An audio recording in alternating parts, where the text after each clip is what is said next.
지난 시간에 했던 탐색적 요인 분석 조금 좀 복습하고 가도록 하겠습니다. 갖고 있는 여러 가지 그 이슈가 있어요. 그 이슈 중에 이제 표본수는 얼마나 돼야 될 것이냐, 뭐 변수수의 10배라고 말씀을 드렸죠. 그리고 인자수는 어떻게 되느냐, 고유값이 1 이상인 것만 결정하기로 했지만 좀 느릴 수도 있다, 뭐 그런 얘기도 했었고요. 그리고 이제 가장 이제 필요한 것이 요인 회전 방법인데, 이렇게 직교 회전법이라는 게 있었는데, 직교 회전이라는 것은 원래 이렇게 된 것을 똑같이 직각을 유지하면서 회전시키는 것인데, 여러분들 중학교 때 XY축 이렇게 배웠을 때 X축하고 Y축이 직각이잖아요. 그 뜻은 이제 X하고 Y가 서로 연관성이 없다는 뜻이거든요. 보통 이렇게 표현하고 이건 독립이다 이렇게 되어 있는데, 우리가 어떤 요인을 찾아내면 그 요인들끼리 약간의 종속성은 분명히 존재할 수 있어요. 요인끼리 완전히 독립인 경우는 없거든요. 그래서 우리가 직교회전법보다는 사각회전법을 사용할 여지가 있다는 것이죠. 그래서 이 사각회전법이라는 것을 좀 기억을 해 주셔야 되고, 그 나머지는 이제 오늘 좀 이야기를 할 거고요. 그래서 사각회전은 이제 어떤 회전을 쓰는 것이 좋으냐라고 했을 때, 우리가 이제 직교회전은 이제 베리맥스를 보통 쓰는데, 직교회전은 이렇게 베리맥스를 쓰는데, 그 SPSS에서는 오블리민하고 프로맥스 방법을 제공합니다. 그리고 많은 교재가 이상하게 이걸 추천하고 있어요. 근데 저는 이게 왜 이걸 추천하는지 잘 모르겠어요. 이건 별로고요.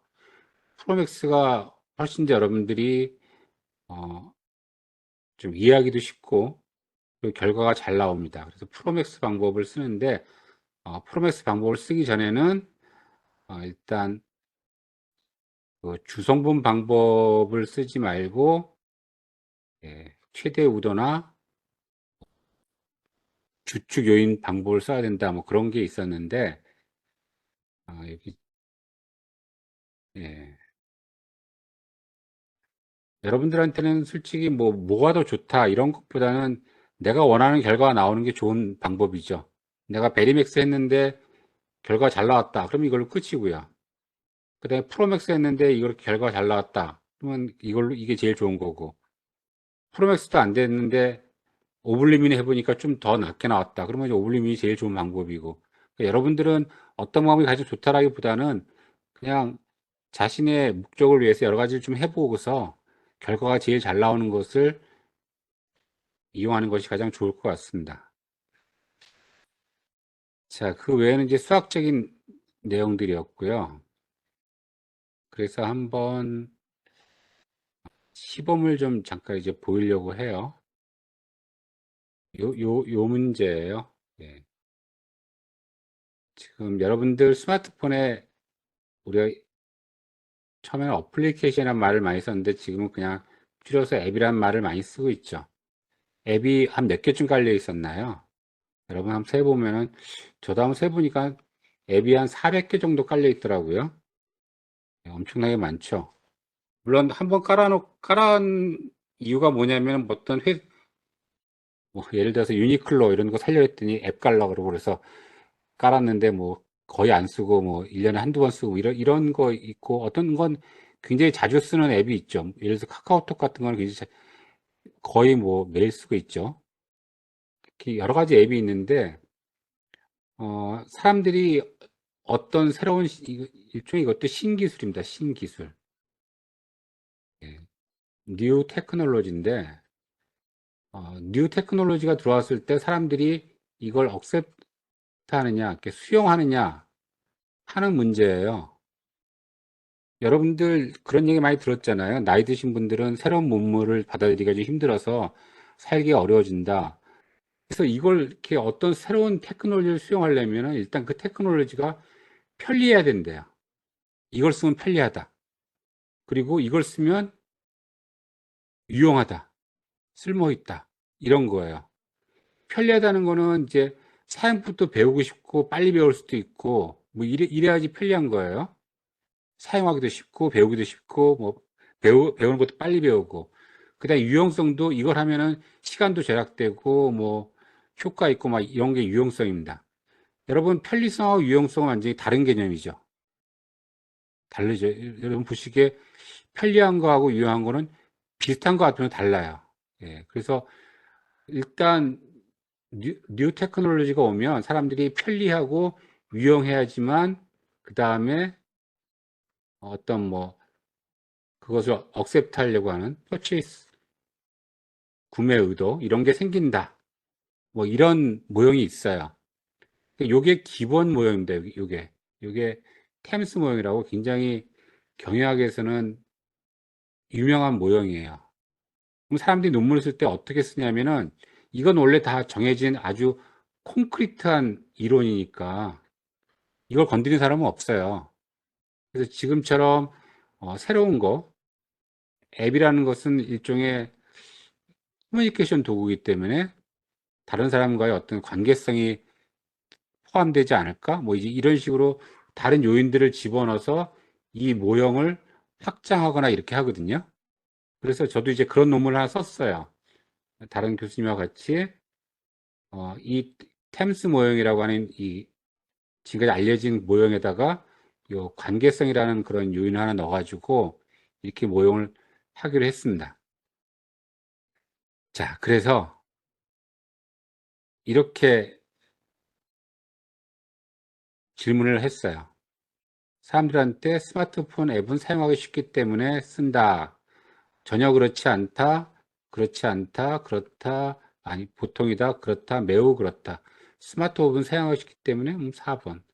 가지고 다닐 수 있으니까 뭐 당연히. 스마트 사용법을 배우는 게 나에게 쉽기 때문에 쉽지는 않던데 뭐 사용법을 빨리 배웠기 때문에 뭐 보통이야. 뭐 이렇게 체크를 해가지고 총 443, 11개의 질문을 받았어요. 그러면 이 11개의 질문을 변수를 가지고 11개의 변수를 가지고 요인 분석을 하면 몇 개의 요인이 나와야 된다고요? 3개가 나오기를 기대한 거예요. 이렇게 3개가 깔끔하게 떨어지기를 기대했습니다. 과연 기대대로 됐을까요?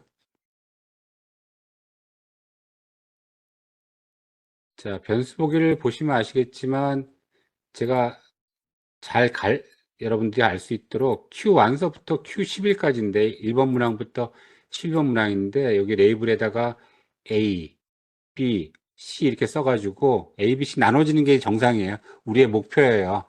그래서 했습니다. 자, 같이 한번 해볼게요. 분석 가셔서 해야죠. 네, 분석 가서 차원 축소, 네, 요인 분석 들어가시고요. 네, 여기서부터 11개, 예, C4 여기까지죠. 여기까지 해서 11개 변수를 보내고요. 그리고 기술 통계 가서 뭐 하라 그랬죠? 논문 쓸 때는 이거 꼭 써줘야 된다 그랬죠. KM어, 바틀렛. 뭐 별 문제는 없지만 꼭 해줘야 된다고 했었고, 요인 추출 보니까 지금 주성분의 고유값이 1 기준이에요. 이건 건들 거 없다 그랬죠. 그러니까 요인 회전은 베리맥스로 결정을 했습니다. 그래서 계속 눌렀고요. 그다음에 옵션은 그냥 옵션은 크기순 정렬을 주로 많이 쓰니까 크기순 정렬을 써보도록 하겠습니다. 계속 누르시고 확인 눌렀습니다. 자, 그랬더니 출력 결과가 나왔는데 KMO는 0.5 이상이면 되는데 0.885 유효 확률이 0.05보다 작으면 되는데 아주 작죠. 그래서 이거는 통과했고요. 그 다음에 이제 고유값 기준으로 몇 개의 요인이 뽑혔습니까? 여기 보시면 2개 뽑혔죠. 우리 3개 뽑혀야 되는데 2개밖에 안 뽑혔어요. 아, 골치 아프기 시작하죠. 하지만 2개 뽑혔지만 총 누적 분산 양이 69%예요. 거의 70%가 됐으니까 아주 좋은 거예요. 지금 11개 변수를 2개 요인으로 거의 70% 설명하는 거니까 잘 됐는데 성분 행렬 있고 이건 볼 필요 없고 이걸 회전시켰다 그랬죠? 회전시킨 거 보니까 여기 0.8, 0.8, 0.8, 0.7, 0.7, 0.7, 0.7 여기까지가 하나의 요인이에요. 여기까지가. 그 다음에 여기 0.9, 0.8, 0.8, 0.8 이게 또 하나의 요인이고요. 보니까 C는 따로 완전히 분리됐죠. C는 이렇게 분리됐는데 A하고 B는 어때요? A, B, B, B, A, A, A 이렇게 돼 있죠. A하고 B가 분리가 안 됐어요. 세상에 이럴 수가. 야심차게 했는데 여기 나와 있는 것처럼 A하고 B가 분류가 안 되고 이렇게 하나의 요인으로 묶여버렸습니다. 왜 그랬을까요? 예, 아까 제가 이제 여러분들한테 편리하다는 것과 유용하다는 것 구별하시죠? 이렇게 얘기했는데, 그렇게 말하고 하면 사람들 생각할 때 뭐, 이게 다른 거다 생각하지만, 실제로 이제 이 응답자들은 성의가 별로 없죠. 예, 성의가 없다고 생각을 하셔야 돼요. 이게 사용하고 싶다, 뭐, 유용하다, 이게 뭐, 별로 그 사람한테는 그냥 편리하다, 좋다, 좋아, 좋아. 뭐, 이렇게밖에 안 들리는 거예요. 그러니까 이게 안 갈려요. 이렇게. 분리가 안 되고 얘네들이 그냥 하나로 뭉뚱그려져 버리는 겁니다. 이런 일들이 생겨요. 진짜 논문을 쓰다 보면. 이제 미치는 거죠, 이제. 그래서 이럴 때는 이제 어떻게 하면 되죠? 예, 지금 두 개, 고객값 1 기준으로 해가지고서 했더니 두 개 나왔잖아요. 근데 내가 알고 있는 이론적인 배경은 몇 개예요? 세 개가 맞죠? 그러니까 강제로 세 개를 맞춰버리는 거예요. 예. 여기 분석하셔서 요인 분석하시고 그러니까 요인 추출할 때 보유값 1 기준이었잖아요. 그렇게 하지 말고 그냥 무조건 3개 뽑아줘. 이렇게 쓰는 겁니다. 3개 뽑아줘. 그래서 확인 눌러요. 그러면 아까 이 두 개만 뽑혔었는데 3개까지 뽑혔죠. 3개까지 뽑았고 설명되는 양은 무려 76%. 굉장히 높고 근데 나중에 이거 걱정되죠. 이제 왜 너 1도 안 되는 거 뽑았어? 막 이렇게 누가 뭐라 걱정되는데 실제로 여러분들 논문에는 이걸 넣으면 돼요. 회전시킨 거. 그러니까 뭐 3, 2 해서 다 1보다 크잖아요. 그리고 이제 회전을 시켜 보니까 어떻게 됐나요? 잘 안 보이시겠지만 다행히 예, 이렇게 됐어요. 좀 제가 위로 좀 해볼까요? 예.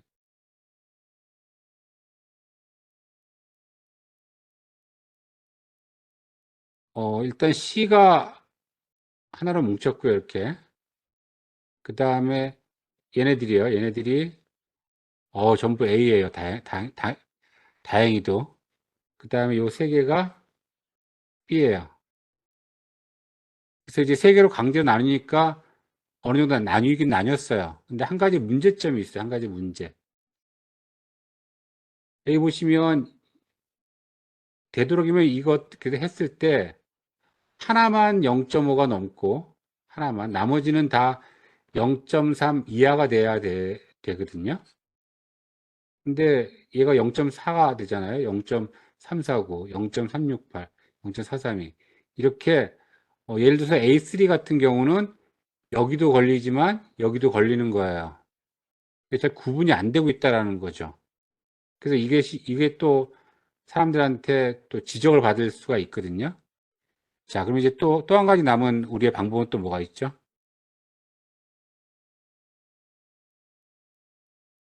네, 사각회전이 있죠. 사각회전. 지금 직각으로 또 돌렸잖아요. 그래서 얘네 둘이 서로 지금 연관성이 높은 거죠. 그러니까 연관성이 너무 높으니까 우리 사각회전을 하자라고 생각을 합니다. 그래서 분석하셔서 예, 요인 회전을 아까 뭐가 좋다 그랬어요? 프로맥스가 좋다 그랬죠. 프로맥스. 근데 여러분 조심하셔야 될 게 이 프로맥스를 하기 전에 요인 추출을 바꿔줘야 돼요. 이 주성분이 아니라 뭐 최대 우도나 주축 요인 이렇게 해야 되는데 주축 요인으로 한번 바꿔볼게요. 그래서 계속 누르시고 확인. 이론적으로 그래야 됩니다. 이론적으로. 그러면 그 패턴 행렬을 보시면 돼요. 패턴 행렬. 보시면 여기 요게 C이고요. 그다음에 요게 A고 요게 B 이렇게 잘 나뉘었는데 이게 아직도 보기가 힘들잖아요. 그래서 이제 여러분들한테 다시 한번 말씀드리는 게 옵션에 가시면 여기 크기순 정렬만 있었는데 작은 개수를 표시 안 하게 하는 방법도 있어요. 이걸 0.3 아래는 아예 그냥 표시를 하지 말아요. 0.4 아래는 그냥 없는 걸로 쳐달라 이렇게 하고서 확인 누르시면 이렇게 되죠. 요거 하나, 요거 하나, 요거 하나 해서 아주 깔끔하게 해결이 됐죠. 예. 그래서 이렇게 깔끔하게 이렇게 해결이 됐습니다. 세 개의 요인으로 딱 이루어졌어요. 그러니까 요인수를 3이라고 내가 지정을 해주고 그 다음에 프로맥스라는 사각회전법을 썼고 그러니까 이렇게 나왔죠. 그런데 항상 제가 드리는 말씀이지만 이거는 이렇게 결과가 잘 나왔으니까 제가 강의록에 넣겠죠. 네, 여러분의 결과는 이렇게 깨끗하게 안 나올 가능성이 너무너무 많아요. 그래서 실제로 이제 그런 생각을 하는 거야. 야, 이거는 원래 다 알고 있던 거고 이거 하나만 내가 포함시킨 건데 이것도 이런 것들로 이루어진 거는 이미 다른 문헌에 다 되어 있다. 그러니까 결국에는 이런 모형 자체가 이론적으로는 검증이 다 끝난 상태다. 내가 다시 이렇게 모델을 만들 필요가 없는 거다. 그러니까 나는 내가 이렇게 모형을 그 사람들이 지금까지 개발해 놓은 걸 갖다 썼는데 과연 이것이 적합한지 이 모형이랑 잘 들어맞고 있는지 그것만 확인해 보자 라고 하는 것이 확인적 요인 분석이에요. 탐색적 요인 분석이 아니라 확인적 요인 분석이죠. 그래서 여러분들이 아마 새로운 축도를 개발하는 게 아니면 되도록이면 그냥 확인적 요인 분석부터 시작하는 것이 좋습니다. 예. 여러분들이 새로운 축도를 개발하는 것이 아니라면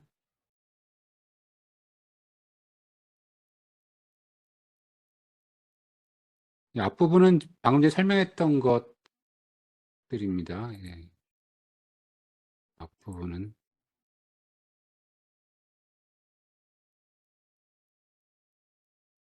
뭐 여러분 다 기억하시겠지만 기억하셔야 될 것은 이제 방금 전에 탐색적 요인 분석은 SPSS를 이용했고 우리가 이제 하려고 하는 확인적 요인 분석은 에이모스에서 실행을 합니다.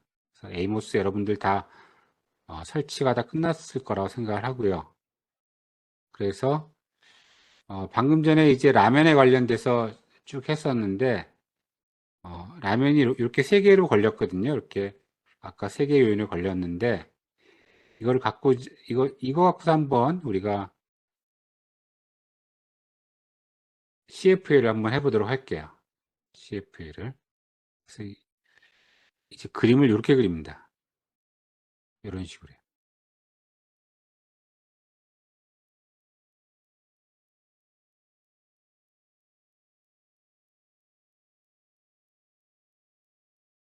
예. 이 그림 대충 아시겠어요? 이게 뭐예요? 변수의 변수. 예.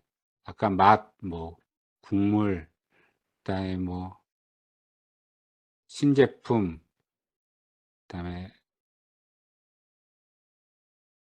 양, 뭐 이게 양이군요.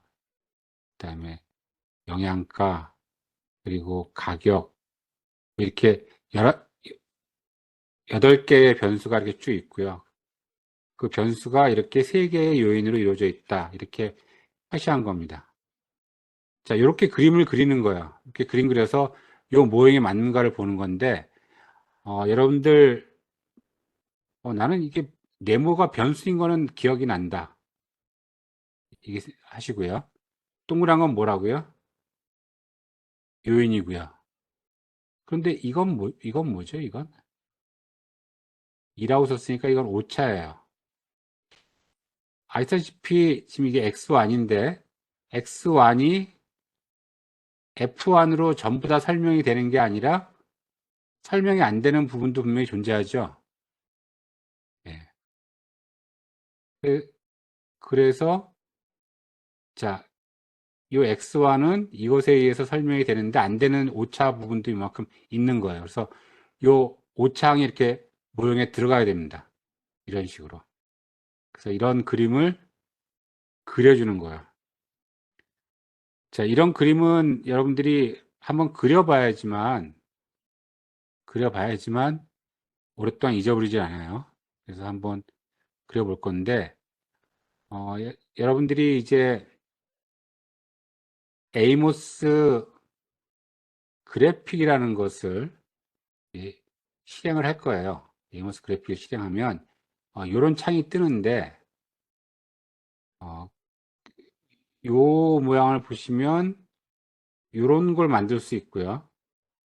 예, 그 다음에 우리가 파일 불러오고요. 데이터에 있는 파일 불러오고 그 파일 안에 있는 변수들 불러오고 그래서 옵션 주고 실행하고 결과 보고 뭐 이런 거예요. 제가 여기 적어놨기 때문에 나중에 한번 잊어버리시면 체크 한번 해보시고요.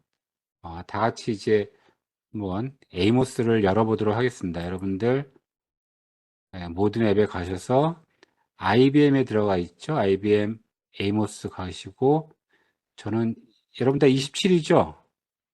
네, 27 그래픽 열어보시면 됩니다.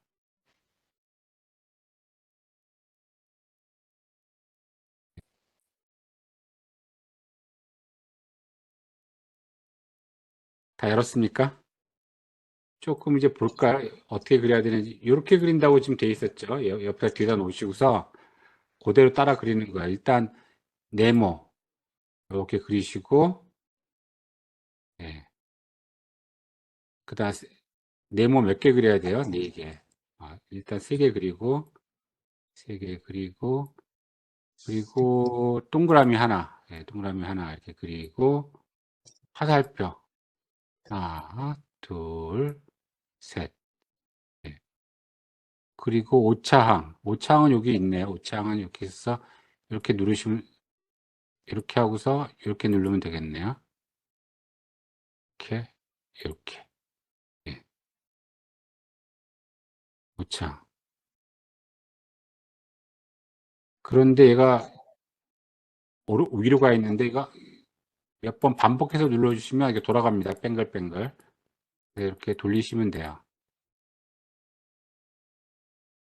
예.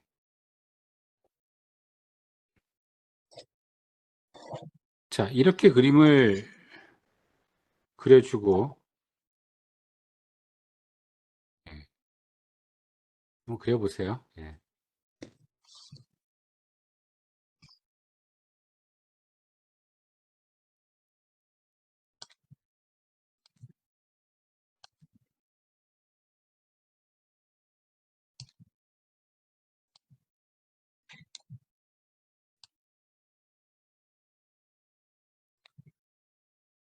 일단 이것만 그려보세요. 그러면 여기 오른쪽에 보시면 여기 1이라고 돼 있죠. 여기 1이라고. 여기다 1이라고 써야 되는데 이 쓰는 법도 잘 모르시겠죠. 자, 그래서 일단 여러분들 이거 한번 따라해 보세요. 요거 손가락 있죠? 손가락.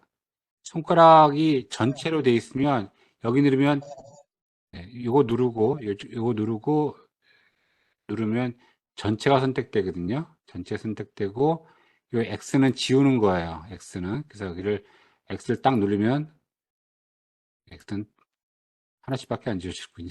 네, 이렇게 X를 지우세요. 네, 지금 이렇게 하나씩 그리면 그림도 삐뚤빼뚤하고 잘 안 좋잖아요. 그래서 요, 요 값이요. 여기 보시면 뭐라고 써 있냐면 요인을 그린다고 되어 있어요. 그리고 거기에 변수 추가한다. 이거 누르셨죠? 이거 누르고 오신 다음에 타원을 이렇게 그리시는 거야. 타원을 예쁘게 드래그해서 다 그리셨습니까?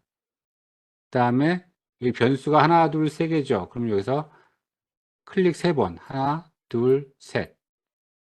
네, 이렇게 하면은 이 모양이 만들어져요. 자, 그 다음에 이 회전시키는 거 있죠? 회전시키는 걸 갖고서 여기다 누르시면 이렇게 회전이 됩니다. 똑같이 만들어지게 되어 있어요.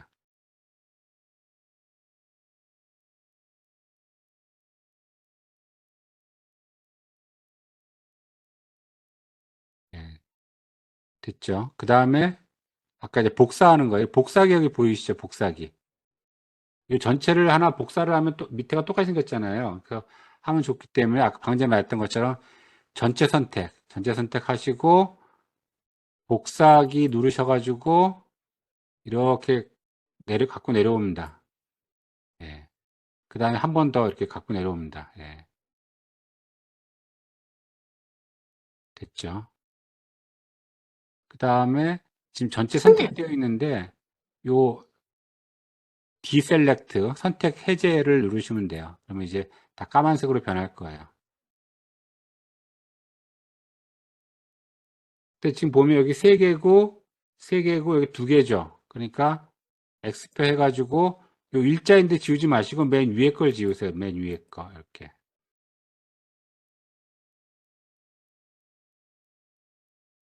교수님, 근데 그 처음에 타원 그리셨을 때 예. 달을 이렇게 오징어 같이 모양이 나오는데 저는 타원만 나오는데 어떻게 타원 그리고 하셨어요? 이거 이렇게 클릭해 주셔야 돼요. 클릭. 아, 클릭이요. 예.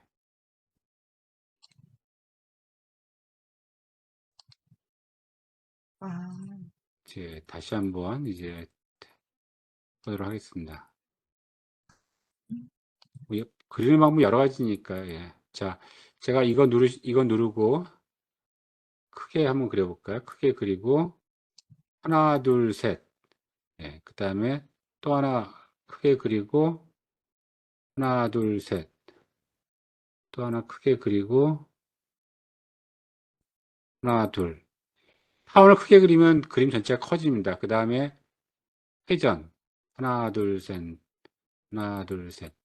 하나, 둘, 셋. 이렇게 회전시켰고요. 이것까지 다 만드셨죠? 교수님, 여기로 그 삐뚤삐뚤 회전시키실 때요. 예. 그, 제가 분명히 저거, 그 원 화살표 저거 표시를 했는데 뭐를 하나, 둘, 셋 하셨나요? 왼쪽 마우스를, 이거요. 이 네, 로테이트 있죠, 로테이트. 그거 눌렀는데요. 예, 이렇게.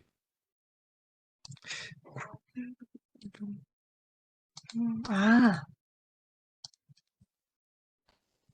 지금 줄이 안 맞죠? 이렇게 줄이 안 맞으니까 네. 바꾸고 싶으시면 이게 하나씩 선택하는 게 있어요. 하나씩 선택하는 걸 이렇게 누르셔가지고 여기 있는 값들 다 선택하신 다음에 요 이동하는 거 있죠? 무브 음, 자동차 표시된 거 이걸로 이렇게 살짝 이렇게 이동할 수도 있어요. 이렇게.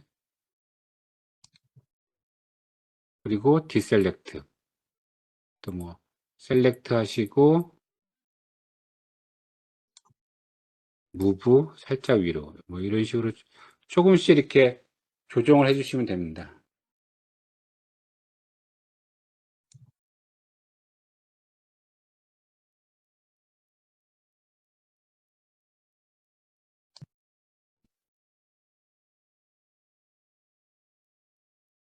자, 되셨나요? 그림이 뭐 지금은 그림이 깨끗하게 됐는데 잘 이렇게 화살표가 삐뚤빼뚤하면 여기 터치업이라는 거 있죠? 터치업. 네, 터치업. 꾸미기예요, 꾸미기. 여기 눌러주시면 이렇게 조금 정돈됩니다. 다른 거 못 느끼셨죠? 네, 이렇게 누르시면 이 터치업, 이 마술봉 같은 거 누르면 좀 모양이 정돈이 돼요. 자, 이제 이렇게 됐고요. 그 다음에 일단 여러분들이 파일을 이거 받아오셔야 되는데 요 라면이라는 파일 있잖아요. 이거 여러분들 다운 받으셔가지고 어디다 놓을까요? 어, 편한 자리에다 한번 놔보세요. 저는 그냥 그러면 이 라면을 바탕화면에 넣어볼게요. 바탕화면에.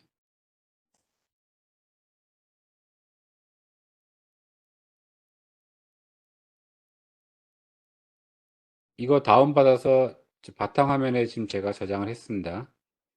자, 이게 무슨 뜻이냐면, 자, 여기다 이제 변수도 넣고 데이터 넣어야 되는데, 여기 보시면 맨 왼쪽에 뭐라고 써 있죠? 예. 여기 데이터 불러오기가 있습니다. 여기. 누르시면 이 데이터 파일을 불러올 수 있는 대화창이 있고, 파일 네임 누르시고, 바탕화면에 제가 라면 넣어놨죠? 라면 이거 선택하시고 열기. 그러면 라면이란 파일을 불러왔고 그 파일에는 사람 수가 49명 이렇게 돼 있다. 나옵니다. OK 누르시면 돼요. 그러면 이제 이거는 라면이란 파일로 작업을 할 거예요. 작업을 하고 아까 여러분 보시다시피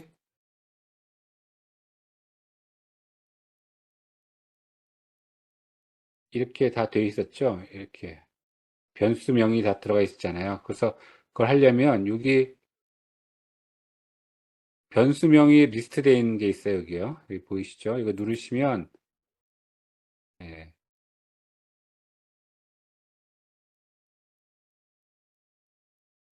변수명 이게 쭉 나옵니다. 그래서 여기 아까 면이었죠? 면 여기다 집어넣고 예, 국물 맛 집어넣고 드래그해서 집어넣는 거예요. 드래그해서 예, 쭉 갔다가 아주 편리하죠? 면 국물 맛 영양가 아니죠? 죄송합니다. 영양가가 여기가 아니라 면 국물 맛 그 다음에 신제품이었네요. 예, 신제품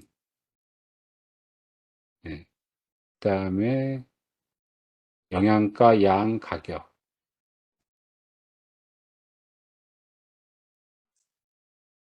영양가 양 가격 그리고 브랜드가 브랜드 가고 주변 평가 가고 네, 이렇게 보내는 겁니다.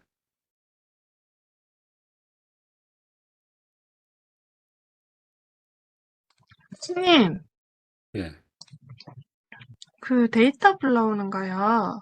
예, 바탕화면에다가 저장을 했거든요. 예, 그 지금 왼쪽에 그 파일 불러오게 하는 거 아이콘. 예, 이거야. 예, 그거를 이렇게 나오죠. 누르면은, 예, 이거 파일 네임이요. 아, 파일 네임에서 파일 네임에서, 바탕화면 가셔서 네, 하시면 라면 돼. 예, 하고 오케이죠. 예, 오케이.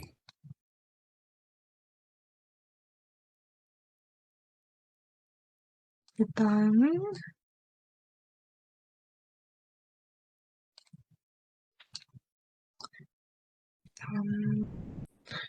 여기, 이거 무슨 보이시나요? 아이콘이죠? 예, 리스트, 예, 요거야. 요거 하셔서 리, 이렇게 하나씩, 예, 하나씩 가서 드래그해서 갖다 붙이시면 돼요. 면, 국물 맛, 신제품, 영양가, 양, 가격. 오, 오, 교수님, 예, 아, 어, 되돌리기 되돌리기 안 하는구나. 되니까 그냥 딴 거 그냥 거기다 덮어 씌우세요. 요게 지금, 잘못 들어갔으면 딴 거 그냥 어, 갖다가 다시 그 위에다 덮어 씌우시면 바뀌어요, 자동으로. 교수님, 제가 예. 첫 번째 네모에다가 넣었는데 동시에 나머지 다 들어갔는데 어떻게 해요? 이거를 전체 선택해서 드셨나 봐요. 이렇게. 하나씩 넣어요, 음, 하나씩. 네. 하나씩. 이상하네. 야. 아니, 하나인데? 하나. 손가락 하나를 하면 그렇게 되는 거잖아요. 이게 디셀렉트 하셨어야 되는데, 그래요. 아, 예, 전체가 선택돼서 그래요, 지금. 음, 음. 다른 분들은 질문이 없는 거 그냥 혹시 안 하시고 계시는 거 아니죠? 다른 분들은 질문이 없는 게 좀 수상하기도 한데. 이건 뭐 강의실에서 하면 안 된다고 아우성들인데 막 이거 왜 안 돼요? 이건 어떻게 해요? 막 그러는데 너무나 조용하신데 지금.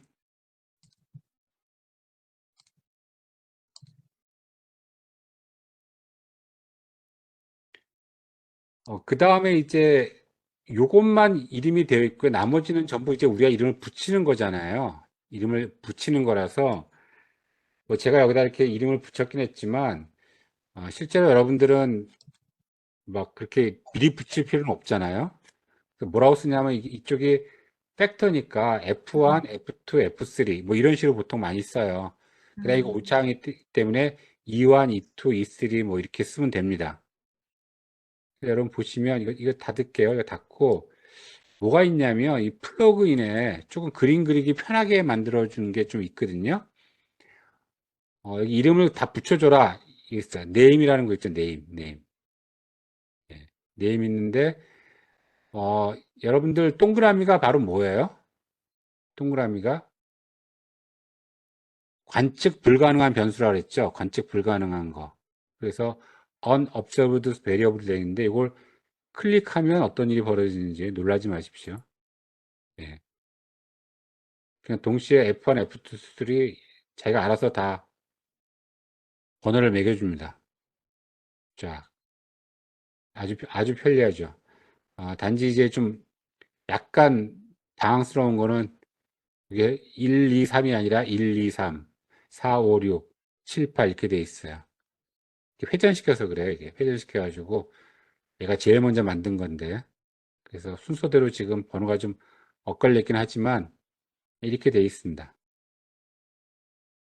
자, 그래서 이 모형이 가장 잘 맞느냐를 보는 거는데 일단 여러분도 여기 1이라고 돼 있죠. 1, 1, 1. 네. 우리가 식을 세울 때 면이라는 것이 이것에 의해서 설명되고 오차, 국물 맛이 이것 설명되고 오차인데 이게 옵저버가 된 게 아니거든요. 그래서 여러분 수학 시간에 배울 때 뭐 부정, 불능 이런 거 배우셨죠? 부정, 불능 수학 시간에 해가 너무 많으면 부정이고 해를 아예 풀 수가 없으면 불능이고 뭐 그런 거였어요. 여러분 한번 생각해 보세요. 간단하게 어, x 플러스 y는 1이에요. x는 얼마예요? y는 얼마고? 엄청나게 많죠? 답이 굉장히 많죠. 예, 그래서 하나 값을 고정을 시켜주면 나머지 값 하나 결정되죠. 그래서 이렇게 그렇게 풀기 위해서 무조건 하나 값은 다 1로 고정시킨 거예요. 그래야 나머지 값들을 저희가 계산해낼 수가 있거든요. 예, 그렇기 때문에 여기가 1 있는 것을 확인하셔야 돼요. 막 지우다 보면은 내가 뭐 잘못 지워가지고 이렇게 지우는 방법이 사라지기도 하거든요. 그럼 이게 잘못 지웠네 하고서 이렇게 화살표 그리잖아요. 근데 1 안 쓰여져 있죠. 그러면 에러 나요. 그때 어떻게 하냐면은 이거 더블 클릭하셔가지고 더블 클릭하시면 이런 게 나오거든요. 파라미터에 여기다 1을 써주셔야 돼요. 이렇게 리그레이션 웨이트 1 그런 식이 돼야지만 됩니다. 그러니까 요 요인에 들어가는 변수 중에 하나의 그 개수는 항상 1로 고정시켜야 됩니다. 자, 그리고 또 뭐가 있냐면 요렇게요. 이 요인들끼리는 서로 간에 이렇게 연관성을 갖고 있어요. 이렇게. 그래서 이것도 모형에 포함시켜 줘야 됩니다. 여기 서로 엇갈리게 잘 안 맞으면 아까 어떻게 한다 그랬죠? 터치업. 네, 이렇게 해서 조정할 수 있다 그랬죠? 이렇게. 자, 그러면 이제 우리가 모형은 다 그린 겁니다. 다 그렸기 때문에 여기서 이제 실행을 하시면 돼요. 실행. 이거 실행 딱 하면 실행하기 전에 먼저 뭐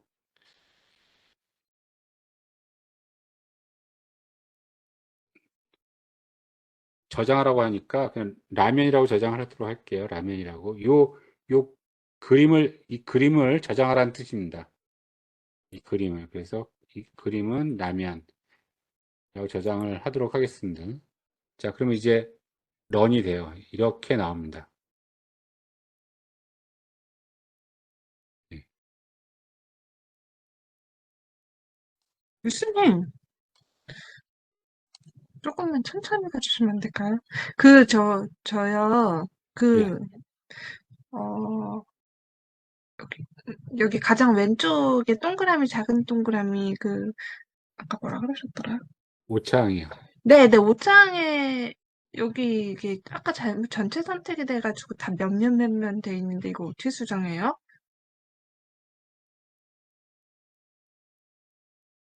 전체 선택이 돼가지고 이게 다 똑같은 값이 들어갔어요? 네, 지금 몇몇으로 다 들어갔어요. 근데 그 가운데 네모에 있는 용어는 다 잘 들어갔는데, 여기 그 오창하고, 그 다음에 요인에 들어가는 것들이 다 몇면으로 돼 있어가지고, 그거 수정하고 와야 될 것 같은데, 어떻게 해야 돼요? 자, 이렇게 합시다. 예. 뭐 간단해요. 전체 선택하시고요. 전체 선택 안 해도 되는데, 예.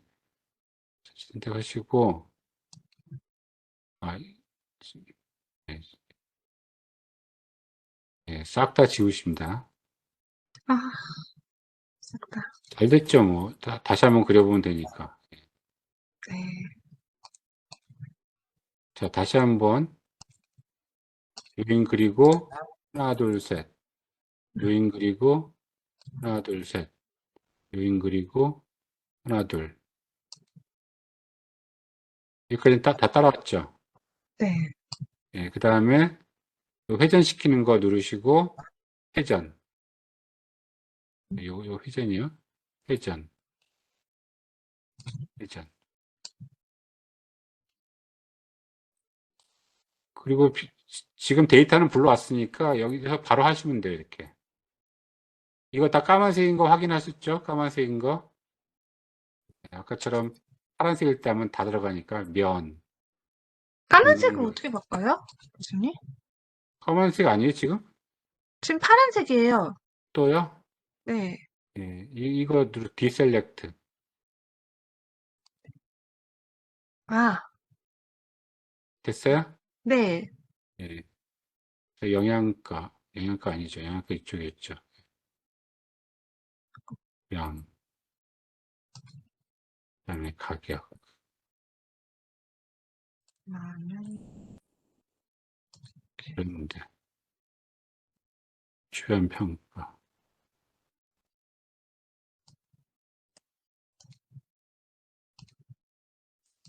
신제품 인력.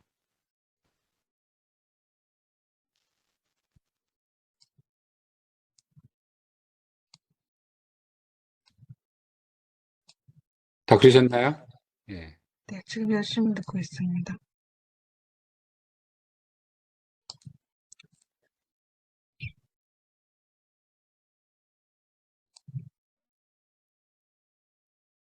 네, 예, 그 됐어요. 다음에 이제 플러그인 가셔서 플러그인.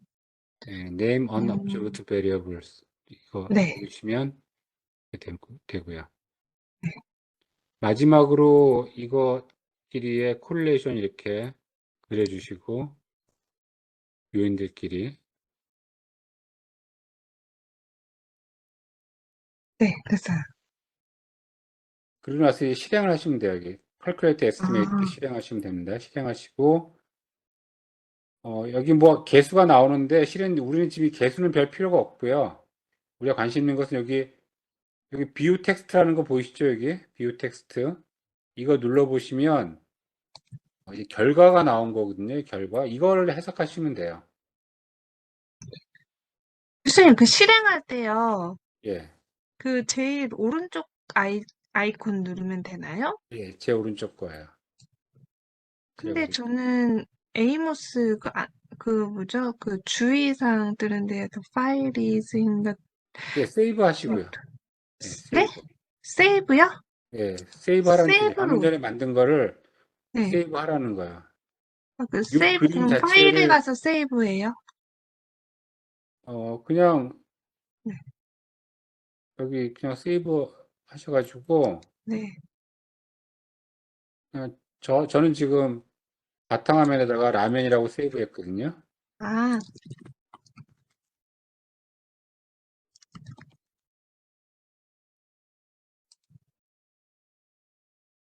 이거 한 다음에 실행. 어? 예, 어디 갔지? 예. 그리고 이제 실행을 하시면은 뭐 이렇게만 나올 거예요. 별거 없고 이거는 지금 볼 게 없고 네. 또 뷰 텍스트에서 결과를 보시면 지금 우리 하고 있는 게 뭐죠? 확인적 요인 아, 분석이죠. 네. 확인적 요인 분석. 그러니까 이게 모형이 적합한가를 보는 거예요. 네. 내가 이 그림 모형이 이렇게 요 변수는 요 요인에 요 세 개 변수는 이 요인에 요 두 개 변수는 이 요인에 이렇게 설명된다고 하는 요 모형이 적합하냐 이걸 지금 판단하는 거거든요.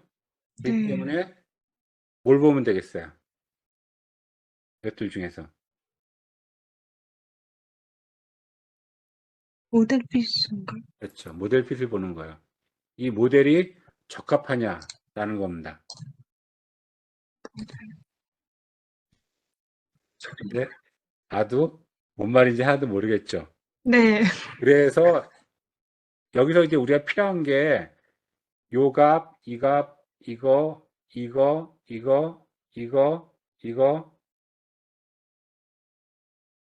이거. 이렇게 한 7개인가 8개 정도 값만 보고 체크하면 돼요. 예, 그래서 결과 이렇게 나오는데 요 값하고 요 값, 값, 이 값 써주고요. 논문에 써줘야 되는 값들이에요. 그다음에 이거 써줘야 되고 이거 써줘야 되고 요거 써줘야 되고 요거 써줘야 됩니다. 그런데 이거에 대한 제약은 없고요. 이거는 3보다는 작아야 되고요. 네, 이 값은 0.07보다는 작아야 되고요. 그다음에 이 값은 0.9보다는 커야 되고 이것도 0.9보다는 커야 되고 이 값은 0.08보다는 작아야 되고 뭐 이런 조건이 있어요.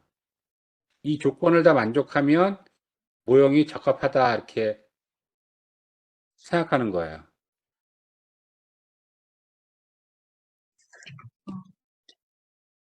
그런데 지금 보시면은 안 되는 거 있죠. 예, 요거 안 되고 그 다음에 요것도 안 되고 요것도 안 되고 요것도 좀 안 돼요. 이건 됐군요. 예, 이건 됐죠. 그래서 NFI하고 CFI, 요 RMS 좀 어떻게 맞춰줘야 되는데 이거를 이제 우리가 한 번에 끝나는 게 아니라요. 이 모델 핏을 높여줘야 돼요. 모델 핏을 높이는 방법이 있습니다. 이 모델 핏을 높이는데 예를 들어서 뭐 이것들끼리 어떤 코베리언스를 이렇게 우리가 그려주면 이것들끼리 연관성이 있어서 코베런스가 존재하면 조금 더 적합해지거든요. 조금 더 적합해지기 때문에 이거를 어떤 값들끼리 이렇게 코베리어트를 이렇게 상관관계를 적어 줄 것인가 하는 문제는 우리가 이렇게 요거에다 체크를 하시면 나와집니다. 네. 이게 수정 지수예요. 그러니까 모형을 수정하면 지수가 얼마나 변경될 것이냐 하는 뜻입니다. 내가 모형을 변경시켜 수정하면 얼마나 이 값들이 변경되겠는가 하는 건데, 한번 다시 한번 볼게요. 아까 여기서 우리 가운데 건 안 했잖아요. 가운데 거 눌러보시면 요 출력 결과예요. 출력 결과에 이런 값들이 지금 출력이 되는데 이거 하나밖에 출력 안 됐네요. 예. 여기 모디피케이션 수정 지수라는 거 여기다 체크를 하시고 확인도 없어요. 그냥 닫으시면 돼요. 이렇게 여기 체크하시고 닫으시고 다시 한번 실행시키시면 출력 결과에 뭐가 나오냐면 아까는 없었던 이 모디피케이션이라는 게 나와요. 그래서 엄마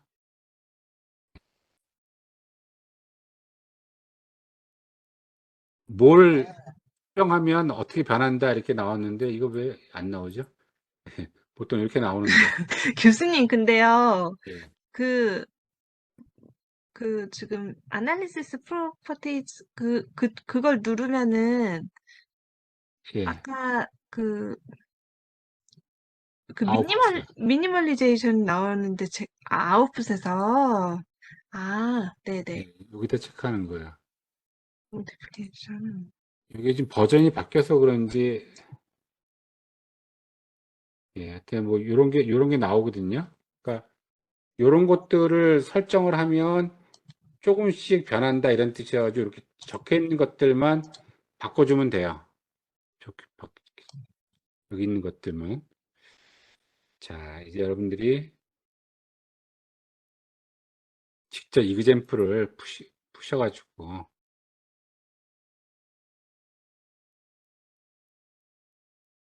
자, 이거는 지금 아시다시피 번호 다 돼 있죠. 예, 다 돼 있으니까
지금 네모가 너무 작아서 글자가 다 안 들어가는 건 어떻게 해야 돼요? 지금 글자가 너무 길죠? 네. 그래서 이렇게 들어가셔가지고, 그, 여기서 글자를 지웠어요, 저는요.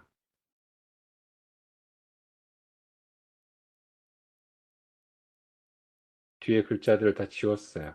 그냥 A1, A2 이것만 남게.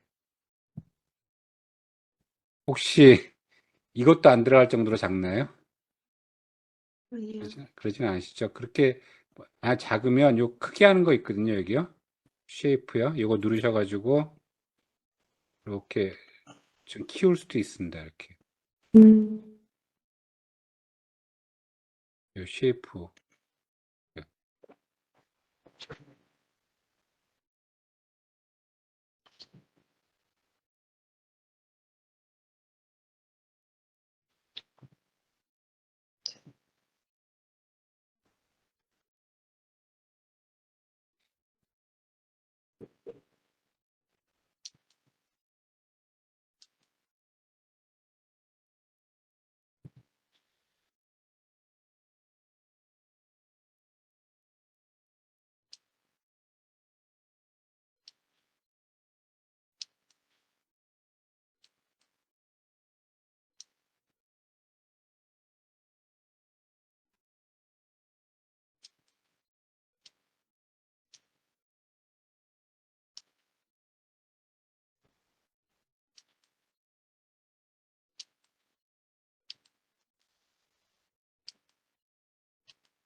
자, 그리고 이제 실행을 어떻게 한다고 그랬었냐면은, 여기 분석 특성에 가셔서, Analysis Property 가셔서, 누르시고, 여기 Modification Indices에다가 체크한다 그랬잖아요.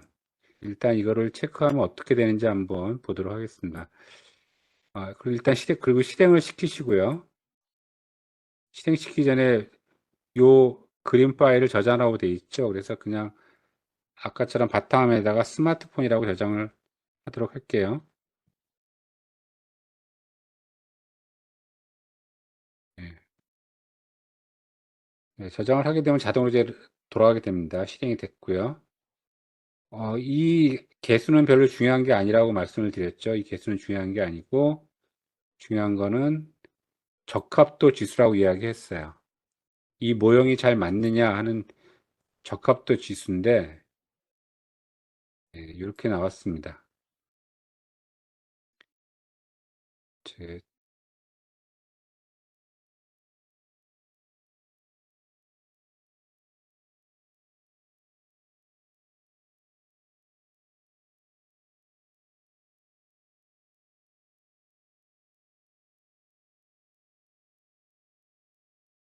적합도 지수에 관련돼서는 실은 다음 시간에 할 내용인가 보네요. 제가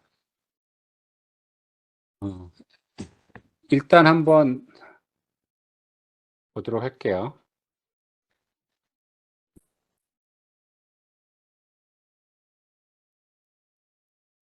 여러분들이 이걸 다 기억을 못할 테니까 제가 일단 카피를 해 놓겠습니다.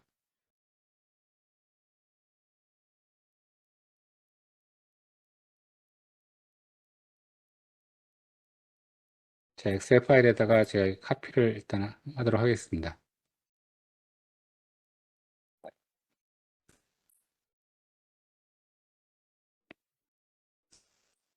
아까도 말씀드렸지만 우리가 봐야 되는 것이 시민, 그다음에 자유도, P값, 이건 조건이 없고 이 조건이 있어야 되는 거예요. 이게 뭐보다 작아야 된다 그랬죠? 아까 3보다 작아야 된다 그랬죠? 그러니까 예, 맞는 거를 이제 녹색으로 칠할까요? 죄송합니다. 이건 만족하니까 녹색. 그 다음에 이것도 0.07인가 했으니까 만족. 그리고 CFI 0.9 넘어야 되는데 만족. NFI 만족. 응? 다 만족해 주네요. 이러면 안 되는데. 그 다음에 이거 만족. 요 수치들이, 몇 개의 수치들이 다 만족해주면 되는데, 이렇게 생각해 봅시다. 예.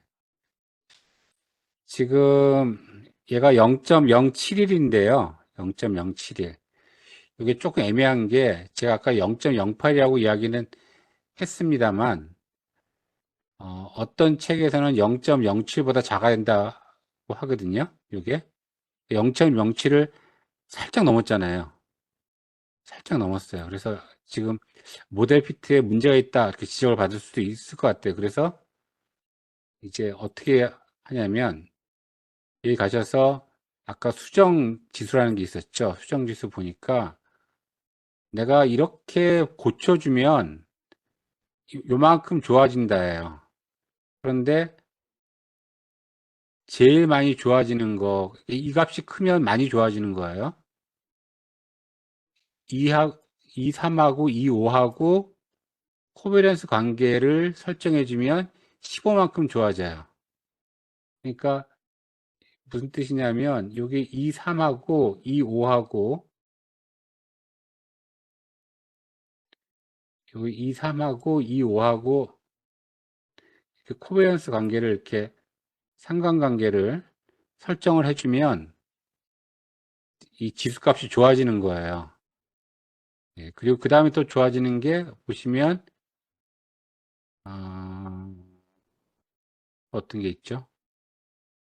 그 다음 큰 게 이게 제일 크네요. 2, 4하고 F3 2, 4하고 F3 요거요. 이렇게 해주면 되거든요. 그런데 이렇게 그 오차항하고 요인하고 이런 상관관계를 내가 만약에 더 설정하게 되면 얘하고 관계가 있다는 뜻이 되거든요. 그러니까 이따 모형이 잘못됐다는 뜻이기 때문에 이런 일은 하지 않습니다. 그리고 또 이쪽에 있는 변수들의 오차항과 이쪽 변수의 오차항과 또 이렇게 연결을 하면 이 변수들 간에 또 관계가 있다는 것이기 때문에 이렇게 나눈 모형이 또 잘못됐다는 뜻이에요. 그래서 우리가 할 수 있는 거는 오차항과 오차항, 예를 들어서 E1과 E2 보세요. 요만큼 줄어든다고 돼 있죠. 그러니까 E1과 E2를 연결할 수 있어요. E1과 E2. 그러니까 E1과 E6, E1과 E6는 넘는 거죠. 그러니까 2, 2, 9 안 되고 2, 3, 5, 3, 5 안 되고 3, 7 안 되고 5, 7, 5, 7이면 되죠. 예. 여기 5하고 7 되죠. 예. 5, 9 안 되죠. 5하고 9는 이쪽이니까요.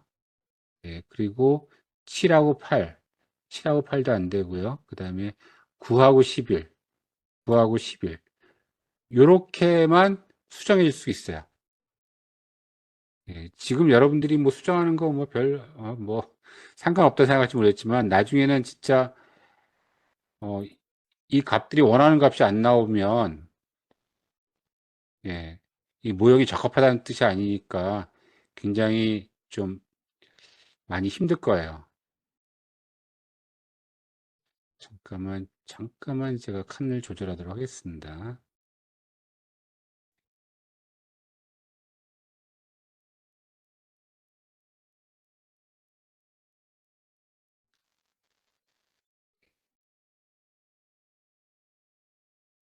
자, 그래서 이렇게 세 개의 또 모형을 이렇게 더 추가적으로 한 다음에 다시 실행하시고요.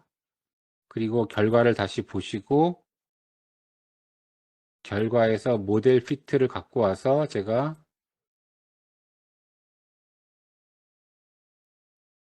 예, 카피를 해서 여기다가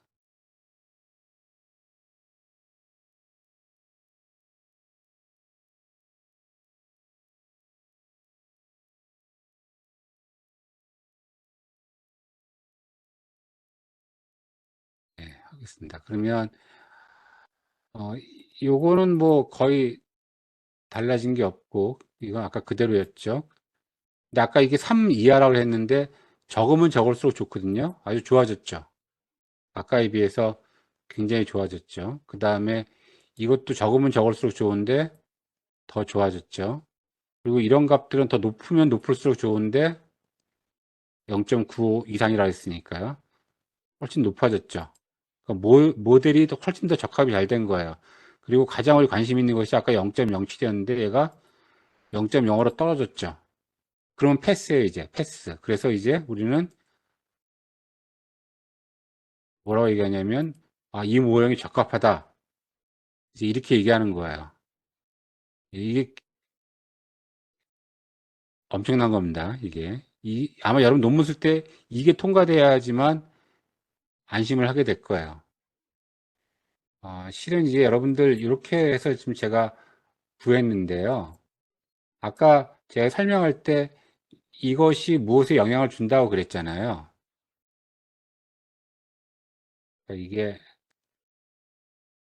실은 어디 영향을 주고 또 어디 영향을 또 주고 그래요. 예.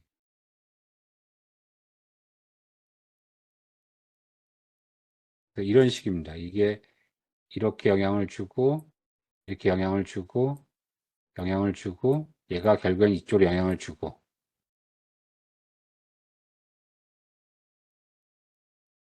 이런 모형을 그리게 되거든요. 예, 그럼 방금처럼 뭐 회귀분석 안 해도 그래서 이것이 이 화살표가 성립하는지만 확인하면 돼요. 화살표가 성립하는지만 확인하면 이것이 여기다 영향을 주는구나 이게 확인할 수 있기 때문에 이 에이모스로 풀게 되면 굉장히 편리합니다. 여러분들이 보여주는 것이. 그래서 대체적으로 지금 논문을 통계를 많이 써서 하는 것 중에서 가장 많이 차지하는 것이 이렇게 척도를 개발하는 거랑 또는 개발된 척도가 있어가지고 어떤 요인이 어떤 요인에 영향을 주는지 이 관계도를 찾아내는 거, 이 두 가지 유형이거든요. 지금 보통 많이 하고 있는 연구가. 그래서 이걸 다 에이모스에서 다 할 수 있는 거예요. 여러분들이 지금 그래서 제가 에이모스를 알려드리고 있는 거고, 실은 이제 이 순서대로 지금 그림 그리고 데이터 불러오고 데이터 변수를 특정하고 그 다음에 각 요인마다 뭐 개수가 1인지 검증한 다음에 아웃풋의 내용 MI 같은 거 방금 했던 모디피케이션 인다이스 이거 추가하고 그 다음에 분석하고 출력하고 오픈해서 그 다음에 체크하고 뭐 이렇게 순서를 쭉 써놓은 거거든요.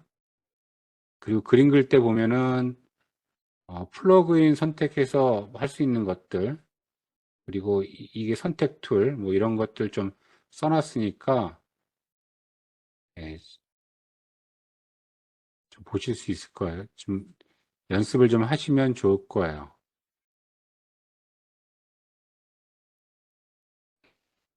그리고 나중에 실제로 논문 쓸 때는 이 모델 핏을 통과를 해야 되니까 이 같은 요인 내에 있는 이 변수들의 뭐 어떤 그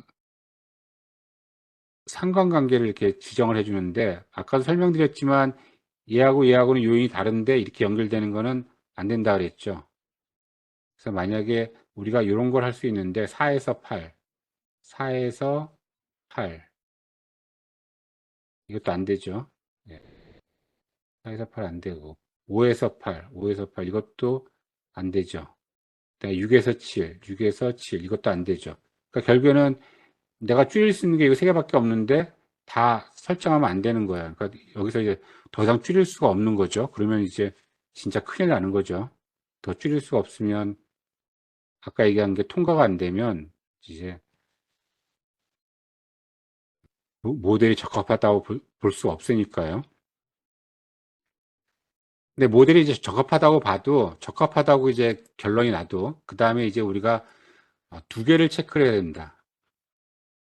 신뢰도와 타당도. 이 두 가지를 더 체크를 해야 돼요. 그런데 오늘 이제 신뢰도 얘기만 좀 할게요. 사람들한테 어떤 질문을 했는데 그 질문이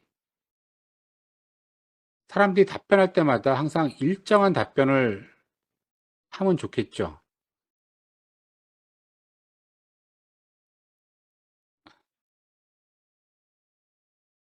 어,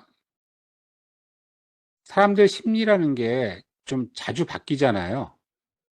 자주 바뀌는데, 내가 오늘 대답했을 때는 5번. 근데 내일 대답할 때는 1번.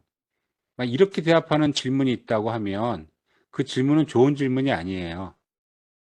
그 사람의 평소의 생각이나 평소의 어떤 그런 걸 물어봐서 그 사람이 오늘 내가 기분이 잠깐 좋고 나쁘고 들뜨고 뭐 이런 거에 관계없이 항상 일정한 답변을 할 수 있어야 되거든요.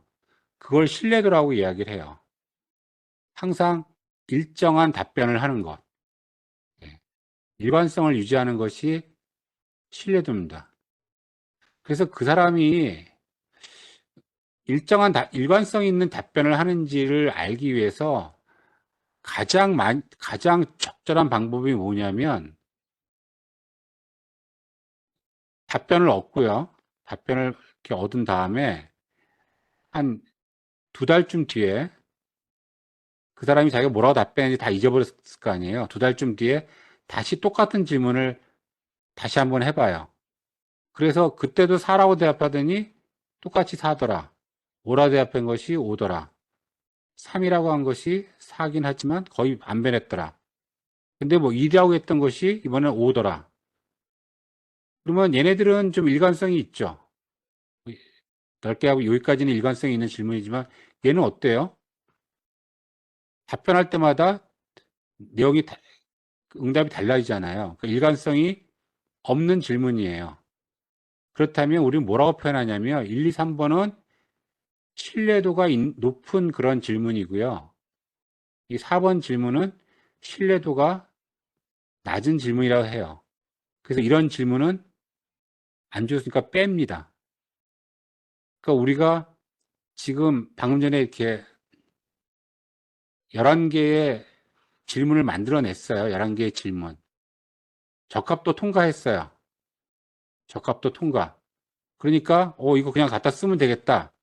이거 아닙니다. 그 다음에 뭘 체크해야 된다고요? 방금 전에 했던 신뢰도 체크를 해요. 예. 이게 지금 모형은 맞긴 하지만 과연 이 질문이 사람들한테 일관성 있게 답변을 얻어낼 수 있는 질문이냐? 이거예요. 근데 이 신뢰도를 측정하는 게 어떤 문제가 있냐면 여러분 생각해 보세요. 지금 설문조사라 그러면은 아이고 이거 누구한테 받지? 뭐 이러는데 그 사람한테 2달 뒤에 다시 한번 받아야 된다. 그거 되게 부담스럽죠. 그리고 보통 설문은 익명성이 좀 필요하거든요. 그래야 사람들이 솔직하게 답변하는데 2달 뒤에 체크해 보려면 그 사람이 대답했던 게 그대로 다 정해져 있어야 될 거 아니에요. 그러니까 누가 답변했는지 내가 알고 있어야 그 사람한테 다시 한번 물어서 그 대답이 일치하는지 확인할 수 있을 거 아니에요. 그러니까 그것도 서로 부담이 되겠죠. 그래서 이렇게 우리가 보통 이 신뢰도를 알기 위해서 가장 좋은 방법이 방금 전에 말한 것처럼 테스트, 그 다음에 리테스트. 이 방법이 제일 좋긴 좋은데 현실적으로 어려워요. 현실적으로 어렵습니다. 그런 문제가 존재하는 거예요. 그런데 이 문제를 해결해 준 사람이 있어요. 이 문제를 해결해 준 사람. 그 사람이 바로 크롬바라는 사람이에요. 크롬바. 아마 이름 많이 들어보셨을 거예요. 이 사람은 아마 전 세계적으로 그 재인용 지수라는 거 있죠. 자기 논문을 다른 사람들이 인용하는 재인용 지수가 아마 최고일 거예요. 심리나 뭐 이런 사회과학 쪽에서 크롬바 알파를 써야 되는 사람들은 다 이 사람 논문을 뒤에다 레퍼런스 달 수밖에 없거든요. 그러니까 거의 다 들어가요. 모든 사람들의 논문에. 그런데 이 사람이 개발한 이 신뢰도 척도가 신뢰도를 측정하는 신뢰도 척도가 크롬바 알파인데 크롬바 알파요. 크롬바 알파라고 되어 있는데 언제 개발했다고요? 1951년에 개발을 했어요. 지금으로부터 무려 70년 전에요. 이분이 아직 돌아가셨나? 제가 그때 10년 전까지도 계속 연구 활동을 하는 걸 본 적이 있거든요. 2000년대 초까지도. 그러니까 와, 한 80, 90까지 막 연구를 하시는데 뭘 하셨겠어요? 이 개수를 개선하는 어떤 연구를 계속 하셨겠죠. 이것보다 좀 더 좋은 그런 신뢰도 개수를 한번 만들어 보자. 아마 이렇게 생각하셨을 거예요. 그래가지고 51년대 하고 53년대에 뭐 하고 59년도에 뭐 하고 61년도에 뭐 하고 이렇게 논문이 쫙 있는데 그 논문이 놀랍게도 새로운 걸 개발한 게 아니라 이 크롬바 개수의 새로운 특징을 발견했을 뿐이에요.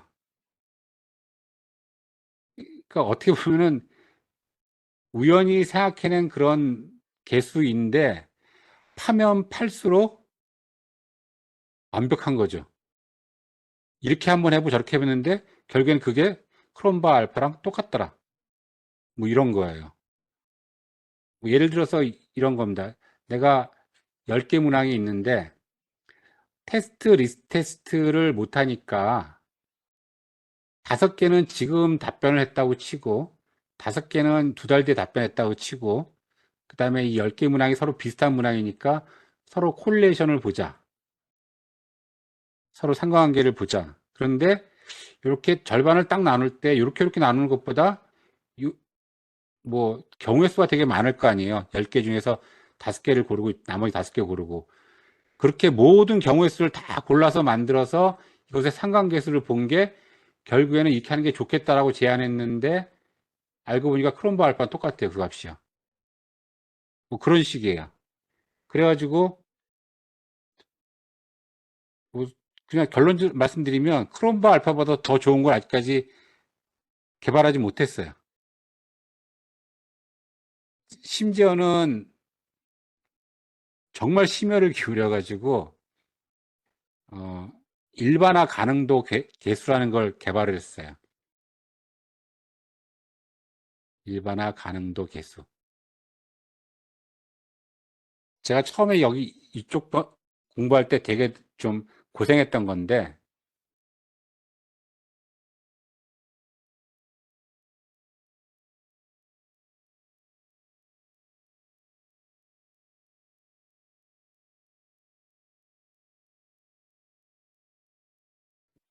보실지 모르겠지만 책이 한 권이에요.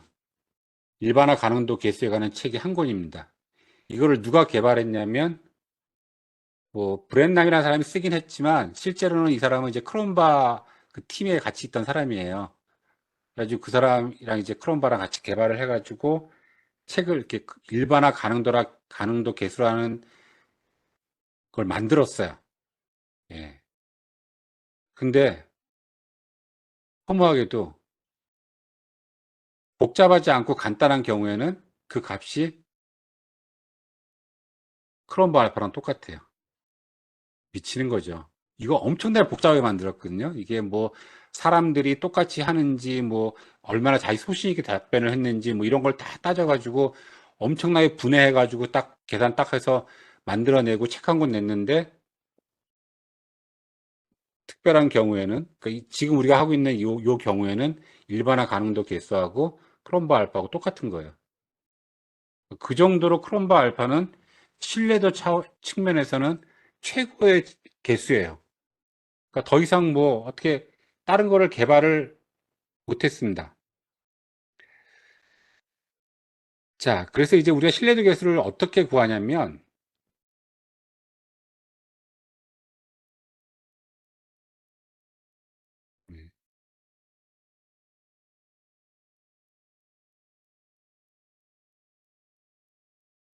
지금 여러분 보시면은 요 네 개의 질문이요.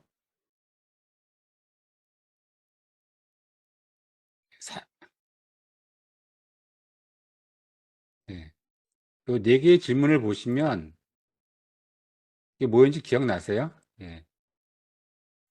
PEU라고 썼죠, 제가.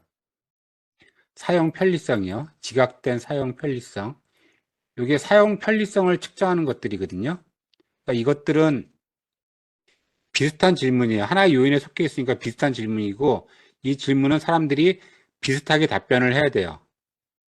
그래서 이것들 간의 상관계수를 본 게 테스트, 리테스트 한 거랑 똑같이 결과가 나오고, 이게 신뢰도를 측정하는 겁니다. 그래서 신뢰도를 어떻게 측정하냐면, 여기 척도 분석에 가셔서 신뢰도 분석이 있는데, 우리가 하나의 요인에 집어넣었던 것들이요.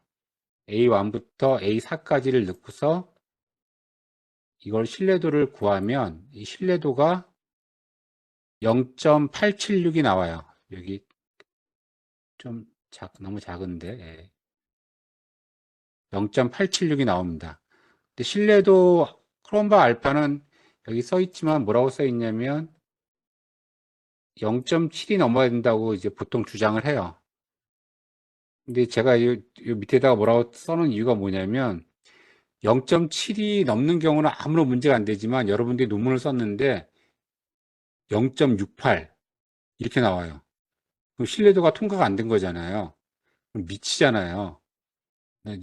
진짜 졸업해야 되는데. 근데 그런 사람들을 위해서 또 0.6 이상도 좋다라고 주장하는 학자들의 논문을 써놓은 거예요, 여기다가. 여러분들이 그러면 안 되지만 정말 0.7이 안 될 때 대비해서 이런 걸 알아두면 나중에 그냥 우기는 거죠. 뭐 내 주장도 아니고 뭐 유망한 교수들이 0.6 이상이면 된다고 했으니까 뭐 이렇게 하는 거예요. 그리고 이 크롬바 알파가 또 왜 또 좋으냐면 지금 이 네 개의 질문으로 방금 사용 편리성을 물어본 거잖아요. 근데 이 네 개의 질문이 다 필요 없을 수도 있어요. 그냥 네 개 중에 하나는 그냥 좀 엉뚱한 질문일 수도 있고 또는 중복되는 질문이라서 필요도 없을 수도 있어요. 그래서 이 분석에 가셔가지고 차원 축소, 척도 분석, 신뢰도 분석 가서 요 신뢰도 분석을 할 때 통계량에 뭐가 있냐면 통계량에 항목 제거 시 척도라는 게 있어요. 항목 제거 시 척도. 그래서 이걸 넣으면 어떻게 되냐면 지금 이 네 개의 질문을 갖고 있으면 이 네 개의 질문은 신뢰도가 0.876인데 만약 내가 1번을 빼버리면 신뢰도가 0.839가 되는 거예요. 신뢰도가 0.876보다는 떨어지니까 빼면 안 되겠죠. 그리고 2번을 빼면 신뢰도가 0.873으로 떨어져요. 거의 비슷하긴 하지만 일단 떨어지잖아요. 세 번째 질문도 지우면 신뢰도가 떨어집니다. 네 번째도 떨어져요. 그러니까 네 개의 질문이 다 필요한 거예요. 그런데 이런 작업을 하다 보면은 첫 번째 질문을 빼면 오히려 신뢰도가 높아지는 경우가 있어요. 그러면 그 질문은 빼버려야 돼요. 그러니까 약간 좀 성격이 다른 질문이 들어왔다는 거예요. 그래서 우리가 실제로 이렇게 에이모스 같은 걸 해도 이런 질문을 모형이 적합한지를 보는 거긴 하지만 이 설문 하나하나가 진짜 좋은 설문인지를 판단하기 좀 어려울 때 있거든요. 그럴 때 이렇게 크롬바 알파로 딱 해서 걔가 제거되면 얼마나 크롬바 알파가 개선되는지를 확인하면서 항목 하나하나에 대해서 체크를 할 수가 있어요. 그러니까 굉장히 좋은 그런 척도라고 할 수 있어요. 아마 모든 연구자의 꿈일 거예요. 나도 이런 거 하나 개발해서 평생 재인용 지수가 엄청나면 최고의 학자로 아마 사람들한테 추앙받을 텐데. 예, 그래서 뭐 크롬바 알파 생긴 건 수식은 이게 생겼는데 여러분 전공에서는 수식에 별로 관심이 없으시더라고요. 그래서 그냥 이렇게 수식이 있다. 이게 다른 변수와의 어떤 상관관계를 표시한 거예요. 다른 변수들 간의 상관관계. 예, 그런 뜻이라는 걸 알아두시기 바랍니다. 그 다음에 신뢰도 분석한 걸 이렇게 썼고요. 그 다음에 이제 우리가 다음 시간에 구할 게 CR하고 AV란 값을 구해가지고 이걸로 타당성 같은 걸 봐요. 타당성에 이제 이런 거. 집중 타당성과 판별 타당성. 아까 신뢰도는 뭐라 그랬죠? 신뢰도는 사람들이 얼마나 일관되게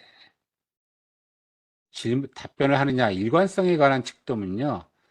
타당성은 내가 측정하고자 하는 거 맞아? 이런 뜻이에요. 측정하고자 하는 거 맞아? 그래서 예를 들어서 어떤 사람이 부자인지 알아보려고 그 사람 지갑을 털었어요. 그 지갑이 얼마인가를 보고서 그 사람이 부자인지 아닌지를 판단하려고 해요. 근데 이게 신뢰성이 있습니까?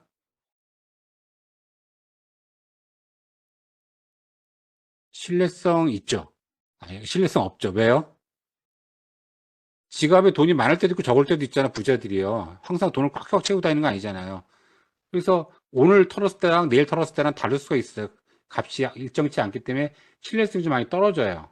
타당성은 어때요? 신뢰성이 떨어지니까 타당성 같이 떨어지긴 하겠지만 어쨌든 지갑을 뒤지면 그 사람이 돈을 얼마나 갖고 있는 걸 측정하는 건 맞죠. 그러니까 타당성은 좀 높아요. 그런데 이 사람이 부자인가를 알기 위해서 요즘 부자들은 뭐 젊은 여자랑 결혼을 많이 하더라 이래가지고 와이프의 나이를 물어봐요. 네, 우리나라에서 있을 수 없는 일이죠. 우리나라에서 이런 사람 별로 없지만 와이프 나이 물어보면 신뢰성 어때요? 오늘 물어보나 내일 물어보나 와이프 나이는 변함이 없죠. 신뢰성 있는 질문이지만 와이프 나이 갖고서 그 사람이 부자인지 아닌지를 판단한다? 이건 좀 타당성이 결여돼 보이죠. 예. 그런 뜻이에요. 그래서 우리는 어떤 설문을 만들었을 때 항상 일정한 답변을 사람들이 해야 되고, 그리고 내가 묻는 질문이 내가 원하는 것을 묻고 있는 건지 타당한 질문인지를 확인해야 되는 겁니다. 타당성에 관련돼서는 한 5가지 정도의 타당성을 우리가 체크를 하는데, 실제로는 수리적으로 진짜 있다 없다를 체크할 수 있는 게 2가지밖에 없어요. 계산상으로 나오는 거예요. 그래서 요걸 하기 위해서 우리가 CR과 AV를 배울 겁니다. CR과 AV는 보시다시피 되게 엄청나게 복잡한 식을 통해서 계산을 하게 되는데 이것도 쉽게 구하는 법을 좀 알려드리긴 할 거예요. 예.